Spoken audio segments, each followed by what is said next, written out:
अस्सलाम वालेकुम व्यूअर्स, मैं हूं शाकिर सोलंकी। व्यूअर्स, आज हम बात करेंगे मकबूजा कश्मीर की सूरत हाल पर। और आज पूरे मुल्क में योम स्याह मनाया गया है। आज भारत में तो योम आज़ादी मनाया जा रहा है, लेकिन पाकिस्तान में योम स्याह मनाया जा रहा है और कश्मीरी भाइयों के साथ इज़हार यकजहती की जा रही है पूरी कौम की तरफ से। मुख्तलिफ सियासी जमातों ने एहतजाजी रैलियाँ और रैलियाँ भी निकाली हैं। मुजफ्फराबाद भी मुस्लिम लीग नून के रहनुमा गए हैं। हुकूमत क्या कर रही है, और हुकूमती जो वज़ीर ख़ारजा हैं हमारे शाह महमूद कुरैशी, उन्होंने जो मुजफ्फराबाद में 2 दिन पहले ईद के रोज़ जो बयान दिया था कि उसका लुबे लबाब तो लोगों ने मतलब यही निकाला है कि क्योंकि बिल्कुल क्लियर पैगाम था कि कश्मीर को भूल जाओ। उनकी बातों से लग रहा था डिसअपॉइंट हुई है कौम। तमाम लोग जो डिस्कस कर रहे हैं कि शाह महमूद कुरैशी वज़ीर ख़ारजा हैं, वो ज़िम्मेदार शख्स हैं हुकूमत के, उनको कम अज़ कम इस तरह की डिसअपॉइंटमेंट नहीं फैलानी चाहिए थी। वो भी आज़ाद कश्मीर में जाकर, मुजफ्फराबाद में जाकर कश्मीरी भाइयों के सामने उन्होंने कहा है कि कौमी सलामती कौंसिल में जो है वो कोई फूल लेकर नहीं खड़ा, या मुस्तकिल मेंबर सलामती कौंसिल का कोई रुकावट बन सकता है कश्मीर के मामले पर।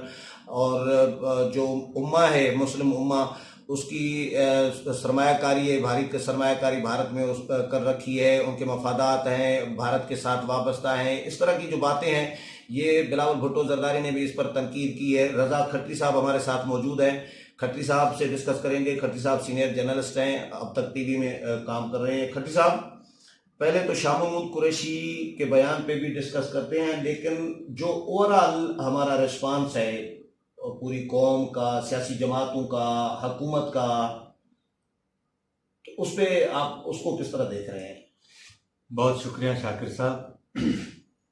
आपको याद होगा कि जैसे ही भारत ने उसके आइन के आर्टिकल 370 और 35 से निकाला, तो जाहिर बात है कि पाकिस्तान का रिएक्शन शदीद था। इसका पस मंज़र थोड़ा हम अपने नाजरीन को ये बताएं कि जब राजा हरी सिंह जो थे कश्मीर के, उन्होंने जब नेहरू के साथ इलाहा किया था, तो उस इलाहाक में जब उसे आइन का हिस्सा बनाया गया था, तो कश्मीर की जो पोजीशन थी, जिसे हम मकबूजा कश्मीर कहते हैं, वो खुद मुख्तारी की थी। मतलब ये कि उससे जो दीगर सूबों के जिस तरह का स्टेटस है वो नहीं था। मोदी हुकूमत ने क्या किया, क्योंकि वो जब गुज़िश्ता महीनों में जब आपने देखा होगा कि उसकी इलेक्शन कैंपेन चली, उसमें भी उसका यही एक नुक्ता शामिल था कि वो इक़्तिदार में आकर इसकी जो खुद मुख्तार हैसियत है वो ख़त्म करेंगे। अब उन्होंने जब हैसियत ख़त्म की और लद्दाख को भी उससे अलग किया, तो अब ये असल में उसके पीछे पसे पर्दा एक जो इंडियन मीडिया है जो रिपोर्ट कर रहा है, उसकी नीयत यह है क्योंकि हिंदुस्तान में एक तो इक़्तिसादी बहरान बहुत बड़ा है। 2018 में कोई 1 करोड़ 10 लाख लोग मुलाजमतों से फारिग हुए हैं। सिर्फ ऑटोमोबाइल इंडस्ट्री में कोई 10 लाख लोग जो हैं वो अभी मुलाजमतों से इस साल फारिग हुए। अब इक़्तिसादी बहरान में जो बड़े बड़े इन्वेस्टर्स हैं, जो अरबपति जो हैं हिंदुस्तान के, अब मोदी उसके लिए मकबूजा कश्मीर जो है उसमें रास्ता बनाना चाहता है ताकि वहाँ 5 स्टार होटल्स बने, क्लब्स बने, ताकि टूरिज़्म को वहाँ बढ़ावा दिया जाए। और वो उसी सूरत में मुमकिन है जब आप उसको सूबे की हैसियत दें। लेकिन क्योंकि मोदी ने ये एक नारे के तौर पर फैसला तो किया, उसकी आइनी हैसियत ख़त्म कर दी। सवाल ये है कि वो क्या ये इस तरह आसानी से कर भी लेगा?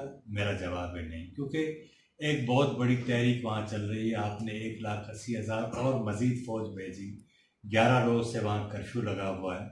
ज़ाहिर बात है कि मुस्लिम अक्सरियती आबादी है कश्मीर के अंदर, जिसे अखलाकी तौर पर पाकिस्तान की सपोर्ट भी हासिल है, तो नतीजे में एक ये जो जदोजहद है वो उसको आप नहीं दबा सकते। एक तो ये अब सवाल ये उठता है कि हम जो कुछ कर रहे हैं क्या उसका नतीजा निकलेगा या नहीं।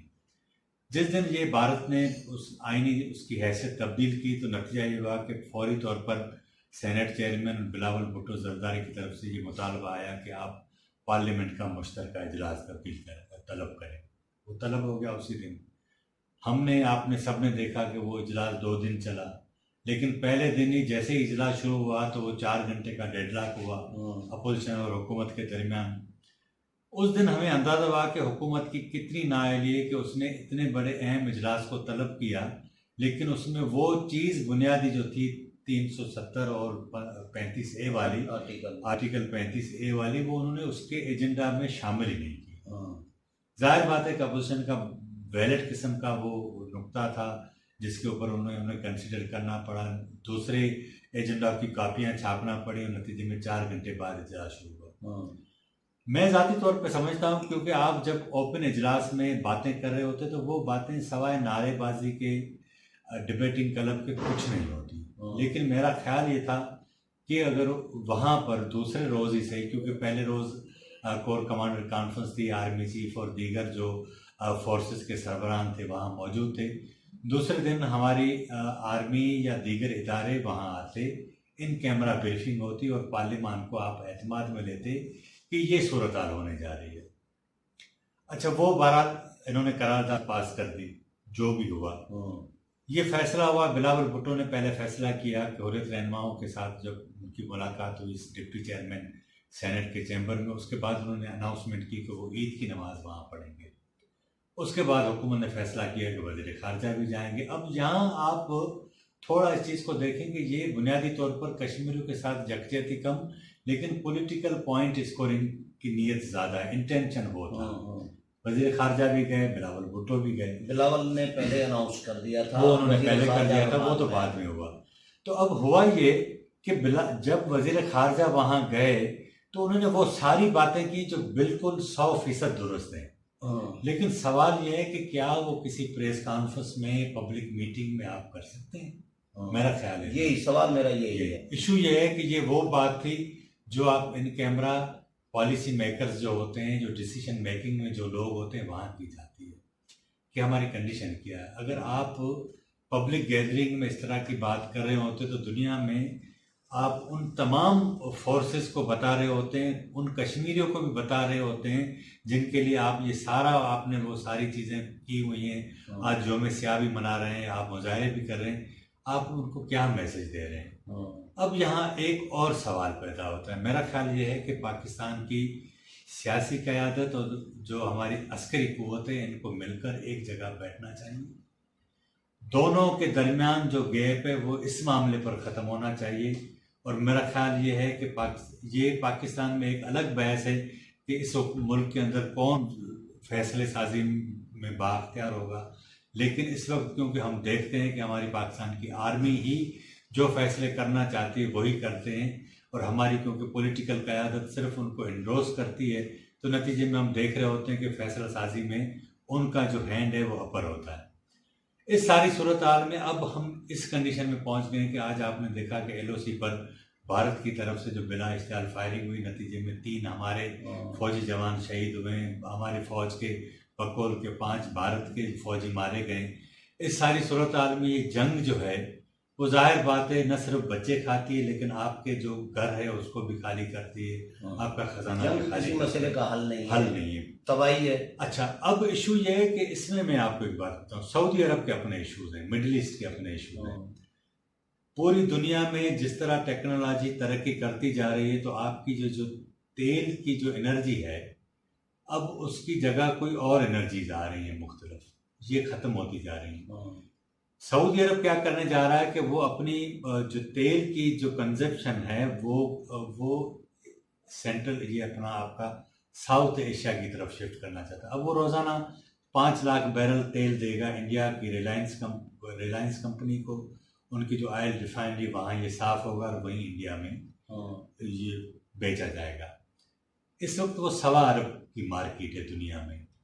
अच्छा, एक ऐसी खुली डुली मार्केट है। दूसरी बड़ी मार्केट आपकी चाइना की, लेकिन चाइना क्या करता है, वो दूसरे ममालिक के अंदर तो घुसता है लेकिन किसी और को अपने मुल्क के अंदर आने नहीं देता।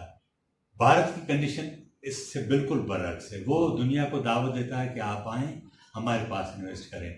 तो सऊदीज़ जो हैं या मिडल ईस्ट के जितने अरब हैं, उन्हें मालूम है कि हमारी ये जो तेल की जो दौलत है वो आहिस्ता आहिस्ता अपनी हैसियत गंवाती जा रही है।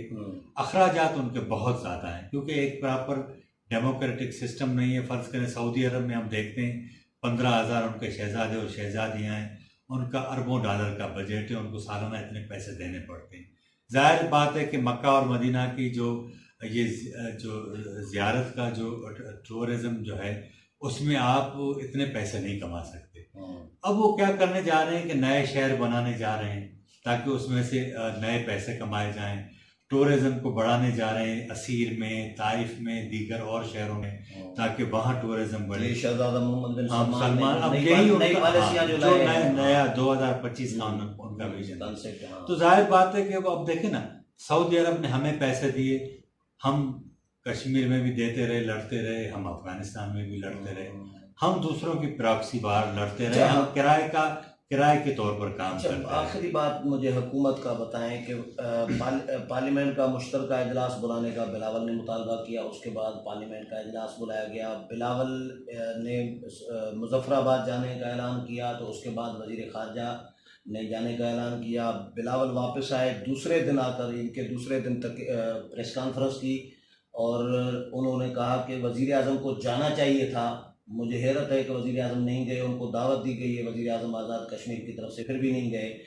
तो उसके 1 घंटे के बाद वज़ीर आज़म की तरफ से अनाउंसमेंट आती है कि वो कल जाएंगे मुजफ्फराबाद।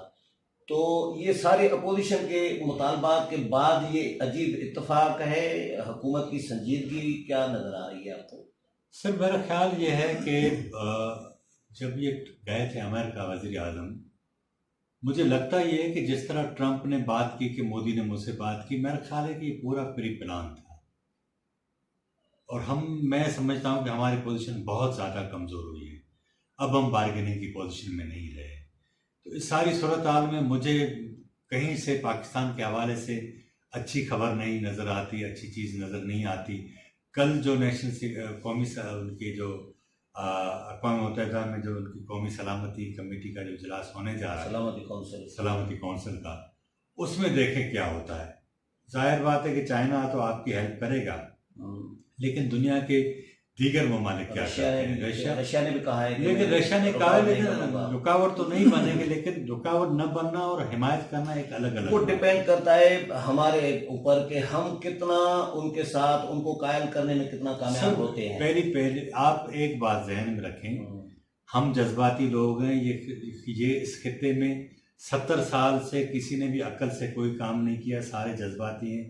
कभी आपको मजहब की गोली दे दी जाती है, 70 साल पहले भी ऐसा हुआ था, ये अभी तक चल रहा है, क्योंकि आपको लोगों को एंगेज रखने के लिए किया जाता है। सवाल ये है कि जब इंटरनेशनल फोरम पर आप जाते हैं तो एक तरफ भारत होता है, दूसरी तरफ आप होते हैं।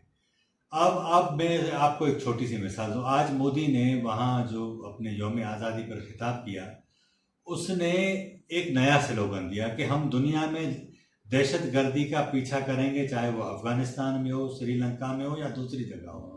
तो सवाल ये है कि उसने पाकिस्तान का नाम तो नहीं लिया, लेकिन वो इनडायरेक्ट इनको उसकी नीयत तो हमें निशाना बनाना था। तो अब आपका इशू ये है कि आपकी जो सियासी क़यादत जो हुकूमत में है, वो इतनी नाअहल और इतनी डफर है कि उसका काम तो ये चाहिए था कि जो अपोजिशन की तरफ से जो मुतालबात आते गए या फैसले होते रहे, ये उनको पहले करने चाहिए थे, लेकिन उन्होंने नहीं किया और वो उनको फॉलो करते रहे। इस सारी सूरत हाल में मैं आज भी ये कहता हूँ कि हमारी अस्करी फोर्सेस, लीडरशिप और सियासी लीडरशिप, हुकूमत उनको बिठाए, जो उनको दीवार से लगाना है वो बले लगाने का काम करे, लेकिन इस मरहले पर वो बिठाएं और एक नुक्ते पर इत्तेफाक करें।